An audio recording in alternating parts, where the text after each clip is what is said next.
did in stepping up to the plate in such a terrible situation. I'm going to start this morning with Sharron Stewart. She is my Director of Emergency Programs. She's been in that position for 9 years. And she's been an administrator and a program manager in state government for over 33 years. She served as our commander of the incident management team for Hurricane Matthew, and believe me, this was, I'd like to say one for the record books, but we never know what's coming next. I do know that we've had 2 500-year floods in the past 20 years in North Carolina, and I thought that was bad. But in talking to the commissioner from Louisiana, he said they had 500-year floods in 6 months. So there's no doubt that we've got something to look forward to in the future, and we've got to be prepared. So Sharron, if you would walk us through what you've got to do.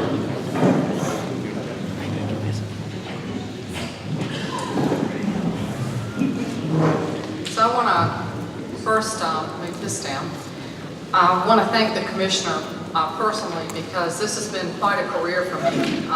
Those of you who know me know that I did not come out of emergency management, and I certainly have an ag background, but meshing those two together and making it work the way we have in this state is really unique across the country, and we constantly get calls about that. So before I get started on what we did, I just wonder if you guys would mind a couple of questions. First of all, were you impacted by Matthew? If you were, would you raise your hand?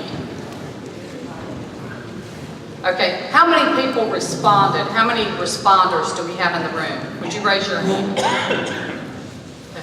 So you can see that whether you were affected by it, and some of us can raise too. We were both affected and we were responders as well. But it was very significant. And you will eventually hear from the next speaker, my colleague, Director Sprayberry, on the human side of it. But on the ag side of it, what I decided to do was just do a collage that shows pictures. And I'm going to walk that around sort of clockwise, and I'll start on your left-hand front and walk around with that. Some background on what the department did. We had over 300 personnel that activated in some way or another and supported the response to Matthew. We had over 1,000 calls that we made to our different partners across the state to get a status of what their conditions were after the flooding. We also had 200 calls that came into our 1-800 line, and that's where farmers can call us and let us know what the damages are that they have, or what they are experiencing, or what they think will be their recovery issues. In addition to that, we brought in 5 national NGOs. These are people that help with the companion animal work. What happens in our state or across the country is if people have to be evacuated from their homes, we have a statutory obligation to help them with their pets. So we had such a massive problems. Normally our counties are equipped and handle this beautifully, and it is rare for us to call in a national entity like this to help. But in this event we did. So that was another quite a large effort on behalf of the department. As you look at the picture up there, you'll see that one of the, I've said this is a good news story, and I've heard people have pros and cons, they have different ideas on this. But having worked Hurricane Floyd and all the storms since then, and having worked this storm, for the amount of water that we had, to me it was a good news story in terms of our swine industry. And even though our poultry industry was impacted, it was still a better story than it looked like it was in some of the papers and in some of the flyovers that people used in the news. We did have 2,800 swine, according to the the North Carolina Pork Council, that were impacted, and that was on one facility. And for the number of swine that we have in this state, over 9 million, that's a pretty small number. So kudos to the industry for raising their farms up after Hurricane Floyd and following the swine buyout program. We also have heard different numbers on the crops issue, so it's somewhere between 400 million and 418 million, but some damage to crops, which you've heard a little bit of that this morning already. In addition to that, we had so much water that moved into areas and carried sand. It's the first time that I've seen pictures where sand actually entered some of our food facilities from the water that was pushed into the stores. Well, we had several businesses that were impacted that sell food. And so we had hundreds of calls related to that and work that was done to move those foods out of the food chain. There's another picture down at the bottom, which would be your bottom, I guess it's your bottom left. It's just a farm scene. A lot of times we take our eyes off of that. We see a lot of the flooding of the residential areas, but this is flooding in a farm scene. And one of the stories that I do like to tell that was unique, and like I said, I've been in this for a long time, as working at the State Emergency Operations Center and within the Department of Ag, we don't usually get calls from the industry for help. And this time we did. We also had farmers, local farmers, that were calling us and asking us if we could provide boats or some kind of high water vehicle equipment or some kind of flotation for them to be able to float food across. They were caught up in the same swift water that everybody else was being rescued from. But they could not leave because they have their animals to care for. So some of the ideas that we have going forward is how can we help? Maybe we can help in these high water situations. They're not common. They're kind of the uncommon situation, but when we have them, we want to be able to protect our farm and rural communities as well.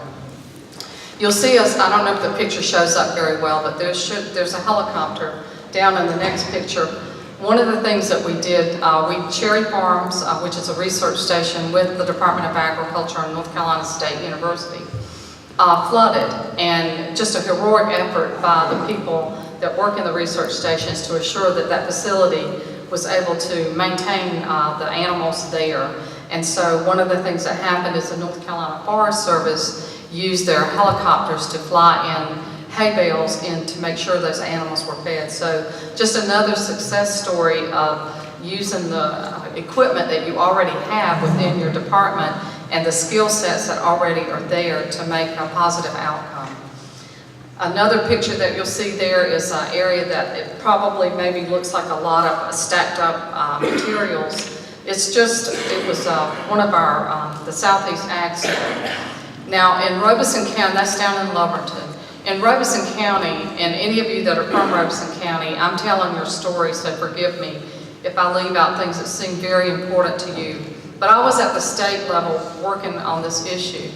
And what happened is we have shelters that are set up for human need, and they're known and people are very well equipped to handle that.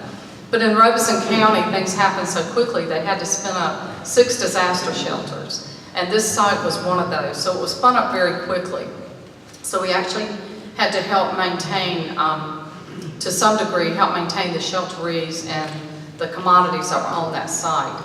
Then it quickly became a donations management site. So that's another activity that the department handled along with the county interest in Robeson. The last picture that you see in this collage is one of the NGOs rescuing companion animals.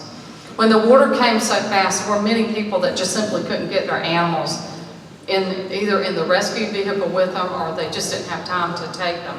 And so we had NGOs that went around and literally cut the chains or ropes or whatever these. A lot of times people will tie their animals that live in the yard to a tree or whatever, and so they go around and they rescue them. These are private property. Not to mention what people feel in their heart for these animals, but they are private property. So there's a process that we have to follow and be very careful with how we manage. But with those NGOs, we were able to do that. There were over 700 animals that were rescued in this event. My next slide, and I'm trying to go quickly if I can to save time. The biggest part of what we did to help the community after the floodwaters of Hurricane Matthew started, well, we knew where they were, and some were receding and some were still coming up. We went to FEMA. There were some early flyovers and early numbers that indicated a lot of poultry houses had been inundated with floodwater. We anticipated this, and we just didn't know what the final result would be, what the picture would look like. And some people were throwing out fairly large numbers of poultry that were probably overcome by the floodwaters. What we found out is that we could probably potentially get a grant through FEMA. It's not common to get these kind of grants. It's called a public assistance grant.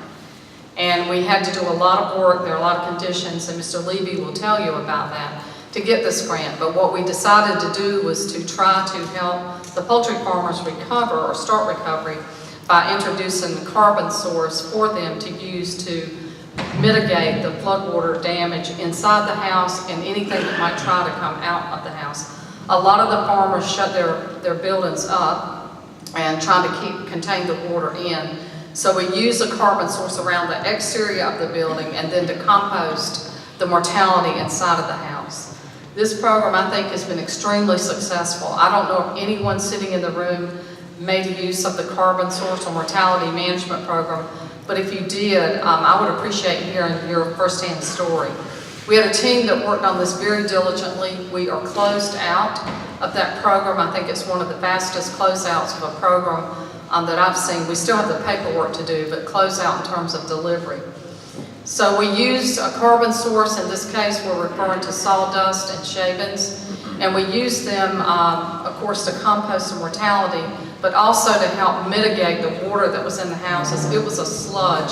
Some people have called it like oatmeal consistency. Sometimes it was ankle deep to knee deep and higher. So we moved a lot of this. This picture that you'll see here is a broiler farm. It belongs to Mary Ballard, and she has spoken, and some of you have heard her conversation on this. She had over 500,000 birds. She was the first person I heard from. On the rain stopped where I was on Saturday. I heard from her on Sunday, and a lot of other people did as well. But she rang the bell loud enough that we understood we had a major problem. We understood it more from her perspective than from our own. And so we engaged this project through FEMA. We met with them, and they allowed us to get a rapid expedited grant. And we moved about 1,100 loads of carbon source around for farmers. So we had subject matter experts on the farm who understood composting. They understood what was needed in terms of the carbon. They worked closely with the farmers to estimate that and to help us. We, as a state entity, were the only one that could receive this grant because it was a public grant. And then we had to get waivers to move across onto private property in order to get this grant. We've spent about $1.6 million. We'll probably end up with about 1.7 on the project, and we were granted $3 million in the early stages. The reason that we had higher estimates going in was looking at flood inundation maps, and it looked like we had a lot more mortality. We believe that the mortality has maintained at 1.8 million birds. We believe what happened is that we had an executive order, thanks to emergency management, that was long. We had many days that we don't normally get with that. And producers were able to move birds to market or to higher ground. So some of the houses that people were saying were inundated with water were not. The birds had been moved out. So that was good news. So we did, in the program, in the mortality management program, we had 1.8 million birds, and again, about 1,100 loads of carbon were delivered. And I don't know if you can see the detail enough, but this shot of the carbon source being delivered on this farm that had 500,000 birds is pretty miraculous. And we've also are working with Ms. Ballard on how to use that compost effectively now that she has, because you can imagine the tons of compost that she has on her farm. So all in all, if you look at what the department did, what we did with our partners across nationally and across the state, between the Forest Service, food distribution, who handled a lot of food and commodities, going to the human mass care centers where they were feeding people, the Forest Service, who is just incredibly talented and gifted with equipment and just the spirit of getting things done.